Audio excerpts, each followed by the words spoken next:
Allez, yo, c'est parti, petite vidéo des Pseudo-Neoponera rufipes, cette fourmi asiatique, une ponérine, hein, qui se reproduit par parthénogenèse, je vais y arriver, en gros, avec une ouvrière donc dominante, elle peut pondre des œufs et créer du couvain, et donc créer d'autres fourmis identiques sans pour autant qu'il y ait de reine. D'ailleurs, je ne sais pas s'il y a réellement des gènes. Alors, c'est une question que je vous pose, hein.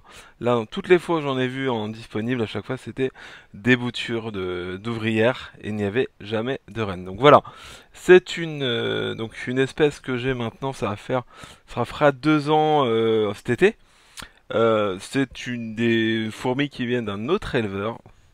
Et du coup, je vous fais un petit suivi. Alors, vous voyez que la cuve, c'est toujours la même, mais elle a été réaménagée. Parce qu'en fait, j'ai eu un petit problème. J'ai eu un raid de mes Carébara diversa, donc les toutes petites fourmis également asiatiques. Il y en avait plein la cuve. Parce qu'elles arrivent à passer, elles sont tellement petites, les mineurs, par cette fente-là. J'en avais vraiment partout. J'ai eu assez peur pour mes Pseudoneoponera, mais elles sont très résistantes. J'en ai pas perdu une seule. Simplement, elles ont réussi à tenir parce qu'elles ont une carapace, une chitine très dure. Et en plus, elles ont une arme défensive. Je vous ai déjà fait une vidéo là-dessus, un short tout du moins, où elles produisent une soie assez compacte, blanche, chimique en fait. C'est un produit chimique, ça repousse les assaillants, que ce soit d'autres insectes ou des petits prédateurs. Voilà. Donc voilà la cuve, hein, que j'ai refaite. Donc là un peu d'humidité et la particularité. Donc par contre mes Acanthur myrmex qui étaient en cohabitation avec eux, et eux ont passé l'arme à gauche malheureusement avec les euh, les Carébara qu'on fait un raid dans la cuve. Elles n'ont pas survécu. Par contre, du coup, ça fait plusieurs jours où je leur ai mis des petits cloportes, donc des Porcellio Lévi orange, si je vous dis pas de bêtises. En gros, c'est une espèce de Porcellio, hein. D'ailleurs, qui m'a été offert à la base.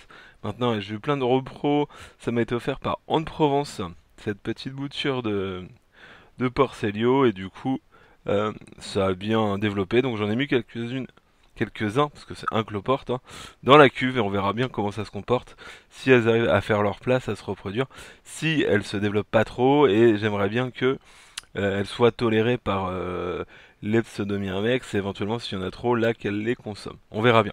En tout cas, là pour le moment, ils font leur petite vie, ils restent là. J'en ai mis une petite poignée, donc voilà, peut-être 10-15 à tout casser. Et je vais vous montrer donc le nid, hein, que j'ai refait tout propre, suite au passage des Kerevara. Alors, hop, on va essayer de vous faire ça bien. Je vais retirer le cache. Alors, c'est n'importe quoi. Je vais essayer de couper cette partie de vidéo. Donc, comme je disais, le nid, le voici, le voilà. Et on peut voir que dedans, donc là, je les ai nourris il y a peu de temps. Donc, elles m'ont ramené des insectes. Donc, ça, c'est nickel. Elles se nourrissent bien. Et que vous pouvez voir. Alors, on va essayer de se mettre comme ça. Je sais pas si ça va être mieux au niveau visibilité ou comme ça, peut-être. Voilà. On peut voir que du coup elles ont répondu, mais quand même j'ai peu de couvain, hein, par rapport à ça, parce que quand il y a eu ce raid, elles étaient en moitié en terre. Il y avait beaucoup de terre également dans le nid, donc j'avais récupéré quelques larves qu'on va pouvoir voir là, mais quand même, hein, j'ai peut-être perdu du couvain dans la bataille, ça c'est possible. Et on peut voir que ça s'est bien développé, hein. Je sais pas si vous vous rappelez, il y a 2 ans à peu près, quand je les ai reçus, j'avais 5-6 ouvrières. Et là, aujourd'hui, bah, j'en ai quasiment une trentaine, hein. Je les ai comptées, hein, quand j'ai refait la cuve. Alors, je suis désolé. La luminosité n'est pas des plus dingues, hein. Donc voilà. Un petit peu pour les petites pseudomyrmex rufipes. J'espère que ça vous aura plu.